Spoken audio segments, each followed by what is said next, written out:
Maayong hapon, mga binati o pinalangga na kung kaigsuunang Subuanon.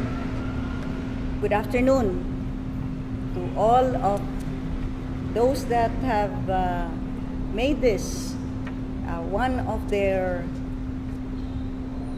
shall we say, daily routine if we ever go on live. I'd like to say good afternoon, not just to all Cebuanos that are watching us, but I would also wish to greet all others that are watching us from other provinces in the entire country, as well as those that are in other countries, our brother and sister Filipinos that are OFWs and those that have made their homes in other countries but can never forget the Philippines. I am again on this live broadcast o inyong tagaan ko o lugway mga pinalangga na kong Subuanon nga mag-in-English ko aron masabtan sa tanan ang akong isulti karon. I shall be speaking in English so that I shall be understood by all that are watching me this afternoon. I have decided to come on live again after quite some time because I need to speak up for Cebu. For the past few days, our local papers as well as national papers have been blazing with headlines claiming, like for example, in the Freeman, the third wave in Region 7. And then today, because of course it's always a competition between these two local papers, not to be outdone, Sunstar comes up with double-digit COVID case hikes in Cebu. Now, what is really happening? It is easy to make shocking headlines. These are just words that are printed after all. But it's another thing when we give context, scale, and proportion to these claims. That is when certain claims that what I might call irresponsible journalism will fall flat in light of figures that we present and in light of the scale and context that we will present. And so, what is really happening in Cebu as well as the region? Let me start with a report on the actual situation in the province of Cebu. As of unsa ning pitsaha? As of July 11, our total active cases stand at 690. This may differ from the claim of the DOH because you see their data is often late and often unvalidated. But these are all, every number that I present are all verified, confirmed, and validated. So of the total cases from April 20, 2020 until July 11, 2021, because this is the only disease, I don't know what is so special about this, that we have kept a cumulative total. For all other diseases, we reset. We get the numbers for 2020 insofar as tuberculosis cases are concerned, and then we differentiate that from 2021. But no, not for COVID. We must get this cumulative total. For whatever reason, I cannot fathom. But here it is. Total cases from April 20, 2020 until July 11, 2021 is 17,447 total cases. These numbers are all verified. Of the 17,447,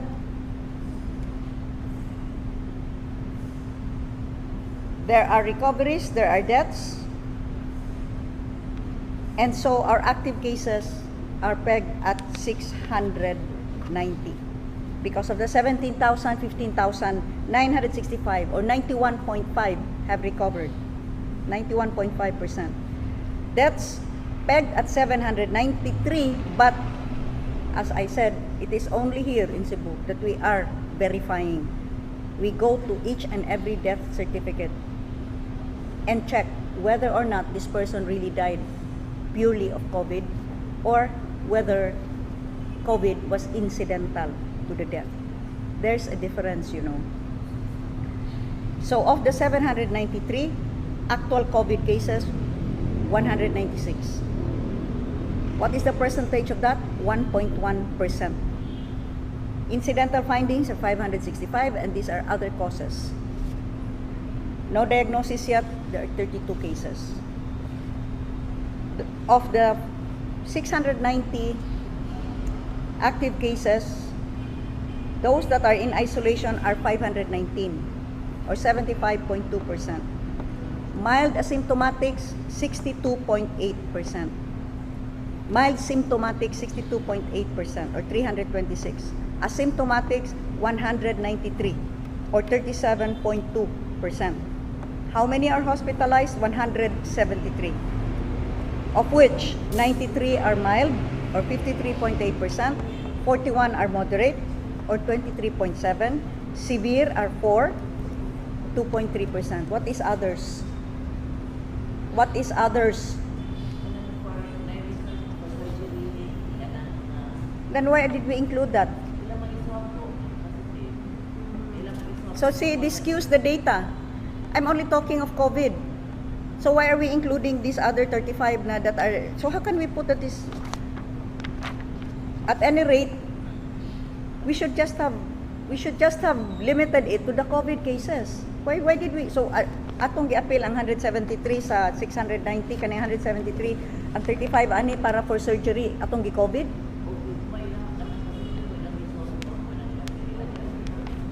At any rate, that is the situation in Cebu.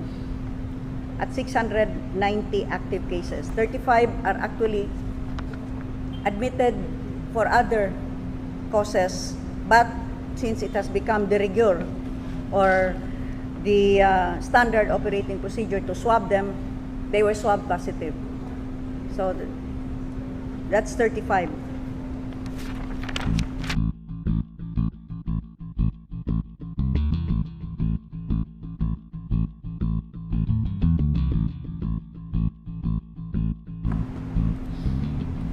DOH claims that we have 861. We're still number 96.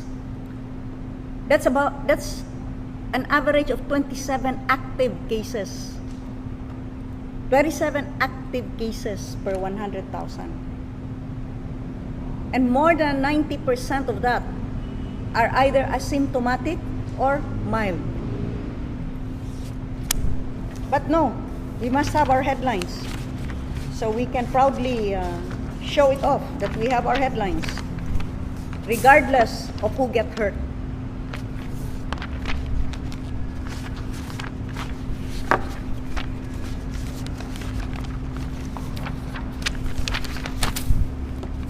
And we are so scared of this. The media continues to spread this fear pandemic about COVID-19. At first, I must admit, in those first few months where we knew nothing of this disease, I was just as scared. And I was the strictest local chief executive that imposed the strictest guidelines and protocols. But it's been over a year. We have figures that have not changed in any way. Mortality continues to be well below 2%. And that's by DOH figures. Let's confirm this by a third party. According to John Hopkins COVID Center,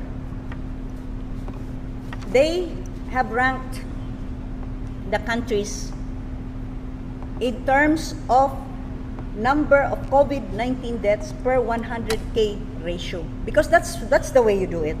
You don't keep on counting numbers. You consider the population. I mean, isn't that the way it was? Why have we forgotten this? Why do we just continue talking about double-digit increase without even considering what the number of active cases are in accordance with its population? Well, Johns Hopkins hasn't forgotten this, and so this is the way that they ranked it. Number 1 is Peru, with a fatality of 9.3%.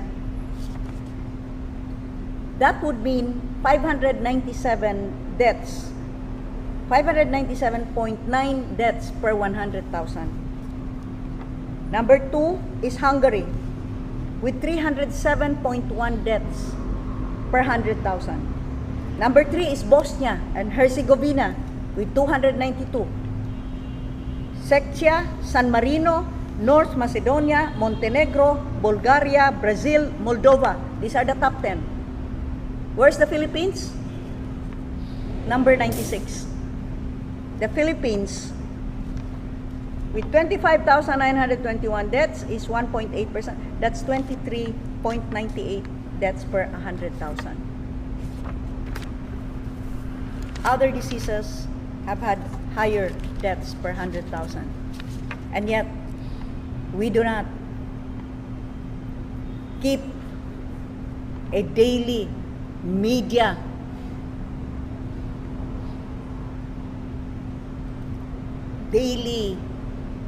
broadcast in order to hammer down this mistaken belief that COVID must be dreaded like a virulent disease that can kill half of the population. Figures don't lie. You can refer to the latest DOH case bulletin. Our mortality rate is still at 1.76%. But we must keep on announcing third wave, Delta variant, then the Lambda variant. I recall when I was in UP, there was this sorority called Delta Lambda. I wonder when the Apo variant and the Acro variant and the Tau Gamma variant will be coming out. What is the effect of all of these on the Philippine economy? You'll see for yourself according to PSA data. In 2018, we had a growth rate of 6.3%. 2019, 6%. In 2020, negative 9.5%. Why? Because we told all businesses to close down. We asked everyone to stay at home. So businesses were lost, jobs were lost, livelihoods were lost, and GDP sunk down to negative 9.5%. For what? For a disease that has a 1.76% mortality, a 96 to 98% recovery, but because of our lockdowns and restrictions have definitely caused a more than 100% mortality to our economy. That's a long way to go. From positive 6% in 2019, we crossed that positive threshold and even went down to negative 9.5% in 2020.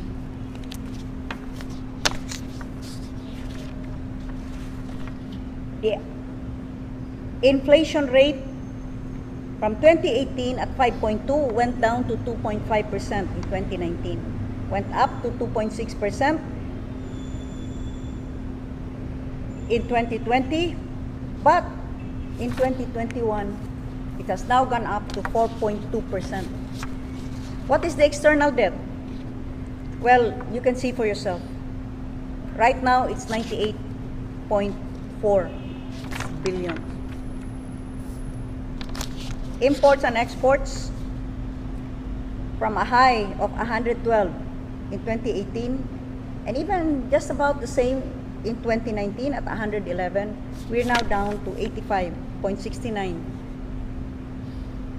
for imports. Exports are down to 63%. Unemployment. Present unemployment stands at 10.3% from 5.1 in 2019 and 5.3 in 2018. It has doubled in 2020. Underemployment has gone up from 13.8 in 2019 to 16.2 in 2020. What's my point? Surely, after a year, there has to be a roadmap. A roadmap in dealing with COVID-19 and getting on with our lives. We cannot keep on going back to our initial knee-jerk reactions at a time last year when we knew nothing of this disease and we did not have these figures. Why can't we have a sense of scale and proportion? Why can't we do comparative analysis, critical analysis? Why must we keep on focusing on whether there has been an increase of positive cases? Why don't we focus on whether we have in fact improved our hospital system in order to be ready? Should there be what many, well, not many, but some, for some twisted aim, wish would come upon us, a third wave, another surge, just so they could make headlines. Is this how life is gonna be? Is this how we foresee the rest of our lives? Singapore gets it. After careful analysis, Singapore realizes that we can never achieve zero COVID, and this is what I have been saying. Let me read to you exactly what Singapore's game plan is. And I would like to ask those that keep on harping on increases in COVID-19 and because you have not been doing the social protocol, and we've heard that before. But what's the end game and what's your game plan? What's your plan?